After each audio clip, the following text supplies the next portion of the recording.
हमारे अभिभावक और चंपारण महोत्सव के प्रणेता और दिल्ली में पहली बार 2003 में बिहार महोत्सव की शुरुआत करने वाले मेरे अभिभावक आदरणीय श्री प्रसाद रत्नेश्वर जी, और यहाँ जो भी लोग बैठे हुए हैं, यहाँ आने के बाद पता चलता है कि हम कितना आगे हैं, हमारी विरासत क्या है, हमारे वर्तमान क्या है। आज यहाँ डॉक्टर साहब, दो डॉक्टर साहब हम लोग के बीच बैठे हैं। इस बात का गर्व होता है, इस बात का हम सबों को भीतर से भीतर रोमांच होता है कि दिनकर की धरती से चलकर, शास्त्री जी के धरती से चलकर या राजेंद्र प्रसाद की धरती से चलकर आज बिहार के हमारे नौजवानों ने, बिहार के हमारे अभिभावकों ने आज इस राष्ट्रीय राजधानी में अपने बहुमुखी प्रतिभा का परिचय दिया है। कोई बैंकिंग के क्षेत्र में आगे है, कोई यहाँ रोजगार उपलब्ध करा रहा है और तमाम तरह के लोग। और जब हम जैसे लोग जो बिहार के गांव में रहते हैं, बिहार के गांव से लगातार जुड़े हुए हैं, और वैसे लोग जब दिल्ली आते हैं और जब इतना बड़ा परिवार जब देखने को मिलता है तो मन बिल्कुल रोमांचित है। मेरा रोम खड़ा हो रहा है, इस ठंडा के समय में रोम खड़ा हो रहा है। मुझे यहाँ न कोई जाति का भेद है, न पाति का भेद है, न धर्म का भेद है, न संप्रदाय का भेद है, न बड़ा का भेद है, न छोटा का भेद है। इतने बड़े बड़े जिन 66 देशों की यात्रा करने वाले, एक तरफ हमारे अभिभावक अरुण सर बैठे हुए हैं जो दिल्ली मेडिकल एसोसिएशन के वाइस प्रेसिडेंट है, मगर दिल खोलकर अपनों से मिल रहे हैं। हमारे हरिशंकर सर बैठे हुए हैं, तमाम तरह के लोग बैठे हुए हैं। जो कहा जाता है कि समाजवाद, तो यही समाजवाद है और यही समाजवाद की परिकल्पना है। हम सब बिहारी एक अपना समाज है, और जब आप जैसे अभिभावक जब दिल्ली से आप आए होंगे तो हो सकता है कि गांव में कोई ना कोई कठिनाई रही होगी। जो गांव में संपन्न थे वो दूर नौकरी करने नहीं जाते थे, वो किसी न किसी रूप में इसलिए आते थे कि उनके जीवन में कठिनाइयाँ थी या उन्हें आगे बढ़ने की ललक थी।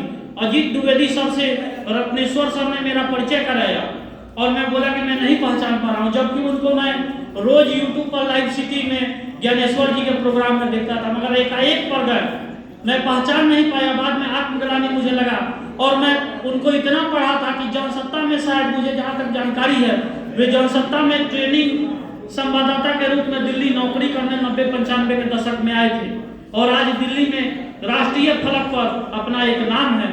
हमारे रवीश कुमार जब वो किस विचारधारा से आते हैं, वो किस क्षेत्र की पत्रकारिता करते हैं, उससे मुझे कोई अंतर नहीं पड़ता है। मैं किस विचारधारा से आता हूँ इसका कोई फर्क नहीं पड़ना चाहिए, मगर जब बिहारी राष्ट्रीय राजधानी में अपने आप को इतना मजबूती से अंतर्राष्ट्रीय फलक पर अपना नाम रोशन करता है तो निश्चित तौर पर एक बिहारी को गर्व होता है। बैठा हुआ है मेरा भाई संदीप, मुझे लगता है 2012 या 13 में मुझसे मिलने मेरे घर आया था। सरस्वती पूजा का दिन था, और कल मैं कल या आज का सुबह अखबार देख रहा था, हमारा लोकल एडिशन, तो संदीप सहायक प्रोफेसर में नीट कंप्लीट किया है।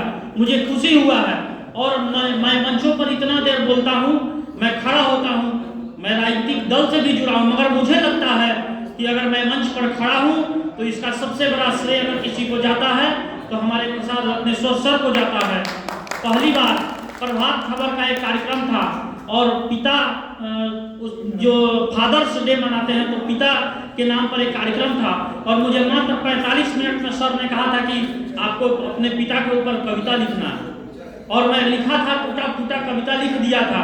कुछ में बहुत सारी गलतियां थी, क्योंकि मैं हिंदी का छात्र भी नहीं रहा हूँ, बहुत सारी गलतियां थी, मगर सर ने उसको खुद से एडिटिंग 2-4 मिनट में कर दिया था, और प्रभात खबर के बड़ी संस्करण में वो छपी थी, और आज भी मैं उसको रखा हूँ सजो कर। मुझे पहला मंच चंपारण में, मुझे हिंदी कवि सम्मेलन के पहले मंच पर चंपारण में, मैं उससे पहले कहीं मंचों पर जाता था, मगर अपने मातृभूमि के मंच पर अगर किसी ने मुझे पहली बार अवसर दिया तो वे हमारे गुरुदेव आदरणीय श्री प्रसाद रत्नेश्वर सर हैं। तो आपने जो बिहार महोत्सव का जो दिल्ली में आकर बीजारोपण 2003 में किया है, और मैं अगर इनका नाम न लूं तो छूट जाएगा, मोतिहारी रेलवे स्टेशन पर सर मुझे मिले परसों, और कहा कि जानते हैं कि एक ऐसे व्यक्ति ने मुझे स्मारिका छपाकर और पोस्टर लगवा कर दिया था, इनका नाम सुहेल भाई खान साहब हैं।